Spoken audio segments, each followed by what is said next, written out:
Hello everyone and welcome to the Weather Centre. Quite a bit happening over the country today as a couple of fronts are keeping things cooler over the southern parts, including the Western Cape. But for the opposite side of the country, we see very high temperatures for this afternoon, high 30s and even the low 40s for parts of Limpopo.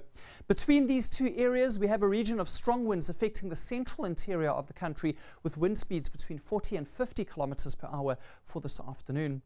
Here's a look at the satellite loop, and the first front brushed over the southern parts late last evening and into the early hours of this morning, bringing a few showers to the region. While we're keeping an eye on the next front, it's still out in the South Atlantic Ocean at the moment, and it's expected to make landfall over the southwestern Cape by early evening. Ahead of that front, we have showers and even a couple of thunderstorms affecting parts of the Western and Eastern Cape, extending into areas over KwaZulu-Natal as well, mostly near the coastline of that province. And by later on in the afternoon and early evening, the front will be just about making landfall around the peninsula, bringing more much-needed rain to parts of that Western Cape and the surrounding areas. Into tonight, the front moves further inland, and that could even bring a bit of snow to the mountainous areas of the Western Cape later this evening.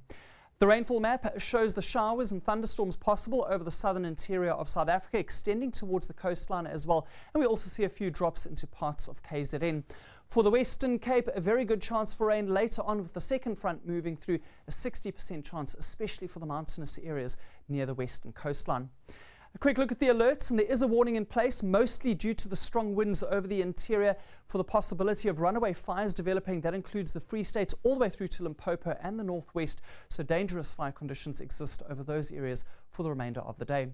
Here's those strong winds between 40 and 50 kilometers per hour from the Free State into the northern and eastern Cape interior. Johannesburg, you have a westerly wind quite fresh at 30 kilometers per hour as well. Quick look at the maximums, and we see that extreme heat that I was talking about over the northern parts. Polokwane gets to 37, while a high of 40 degrees has been forecast for Lephalale. Mid-20s for much of the Free State, but cooling down as you head into the Cape provinces, with many places remaining below 20 degrees for today. For the next few days in Cape Town, we see it remains quite mild, although Wednesday is going to be sunny and dry at 22 degrees.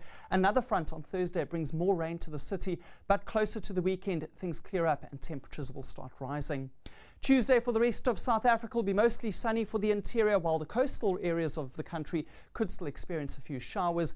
And on Wednesday, a drop in temperature for Polokwane with a high of only 25, while things start warming up in the west. That's all from the Weather Centre. Enjoy the rest of your Monday.